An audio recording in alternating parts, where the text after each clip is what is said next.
महाराज जी, आप कहते हैं कि जब बड़े बड़े ऋषि मुनियों के ध्यान में भी प्रभु सदा नहीं आते, तो हम जैसे गृहस्थ के जीवन में कैसे आ सकते हैं महाराज? यही यही आश्चर्य की बात है कि वो बड़े बड़ों के ध्यान में नहीं आते, लेकिन आगे जो पंक्ति लिखी है उसको ध्यान से सुनिए।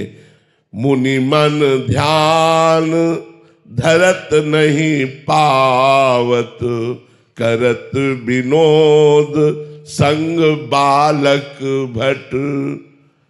भगवान बड़े बड़े मुनियों के ध्यान में नहीं आते, लेकिन भगवान बालवत स्वभाव, सरल स्वभाव, नमन कुटिलाई, ऐसे को जल्दी मिल जाते हैं। जिनको अहम है कि मैं तपस्वी हूं, मैं जितेंद्री हूं, मैं योगी हूं, मैं मुनि हूं, भगवान उनके ध्यान में नहीं आते। लेकिन जिसको ये भाव है मैं अधम हूं, मैं नीच हूं, मैं किसी योग्य नहीं हूं, और वो भगवान को पुकारे तो भगवान बहुत जल्दी उसको ग्रहण कर लेते हैं। यही दरबार दीन को आदर रीत सदा चली आई। भगवान के दरबार में दैन्यता का प्रवेश है, अहंकार का निषेध है। इसलिए बड़े बड़े मुनियों के भी हृदय में तपस्या का अहंकार होता है।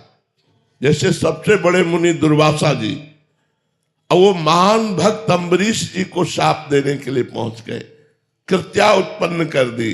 फिर भगवान के सुदर्शन चक्र ने उनको त्रिभुवन में दौड़ाया। इसलिए भगवान बड़े बड़े मुनियों के ध्यान में नहीं आते, लेकिन हम जैसे अधमों के ध्यान में आ जाएंगे, हम जैसे नीचों के ध्यान में आ जाएंगे। जहां अपने में अधमता और दैन्यता है, वहां भगवान विराजमान हो जाते हैं। देखो, राजसूय यज्ञ हुई, ध्यान से सुनना। राजसूय यज्ञ में एक शंख रखा गया था कि जिस समय यज्ञ की पूर्णता होगी तो शंख अपने आप बज जाएगा। तो ब्रह्मा जी भी यज्ञ में थे, भगवान शंकर भी थे, बड़े बड़े ऋषि मुनि थे, सबने वहां भोग लगाया, लेकिन शंख नहीं बजा। तो युधिष्ठिर जी ने भगवान श्री कृष्ण से पूछा कि महाराज शंख नहीं बजा। तो उन्होंने कहा अभी यज्ञ पूर्ण नहीं हुआ, क्योंकि किसी अकिंचन महाभागवत ने प्रसाद नहीं पाया। बोले इतने बड़े बड़े सिद्ध ऋषि मुनि आए और उनके प्रसाद पाने से शंख नहीं बजा, और अकिंचन भक्त, तो कौन ऐसा अकिंचन भक्त रह गया जो राजसूय यज्ञ में निमंत्रण नहीं दिया गया? भगवान ने कहा तुम्हारे द्वारे रोज आते हैं वो। बोले प्रभु ऐसा कौन भक्त है जो रोज दरवाजे आता है और मैंने उसका स्वागत नहीं किया? तो बोले आपके यहां झाड़ू लगाने वाला स्वपच वाल्मीकि।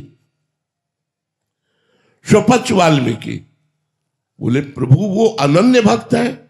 बोले महान अनन्य भक्त है, और उनके हृदय में भक्ति का अभिमान भी नहीं है, और वो दैन्य है।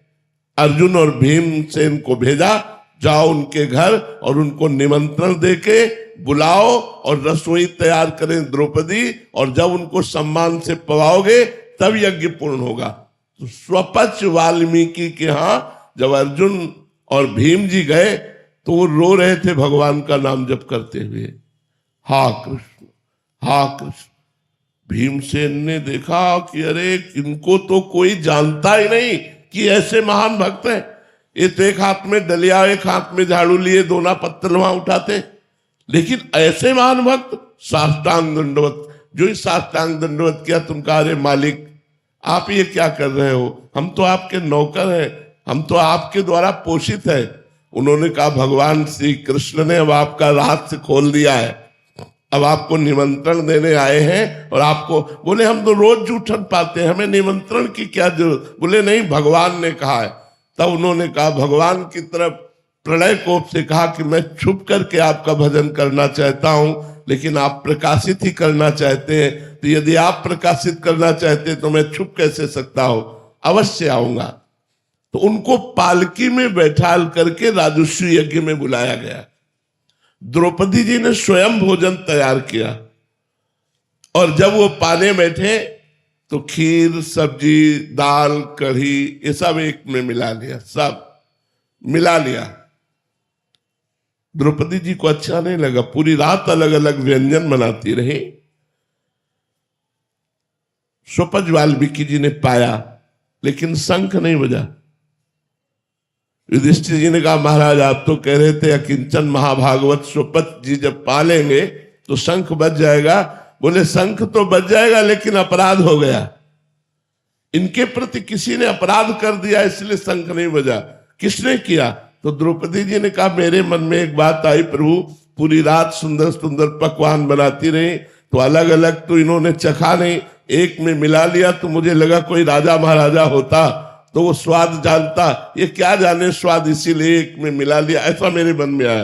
बोले तो वैष्णव अपराध बन गया, वैष्णव में दोष दृष्टि बन गई, इनके चरणों में प्रणाम करो। प्रणाम किया।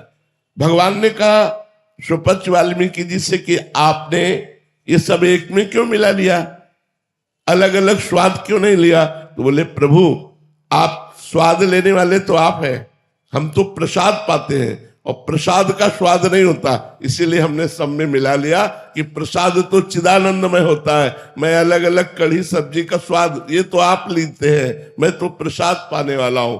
जे ही द्रौपदी जी ने प्रणाम किया, बड़ी जोर से शंख गर्जना होने लगी, पूर्णता हो गई। तो हम ये बताना चाहते हैं कि जहां दैन्य है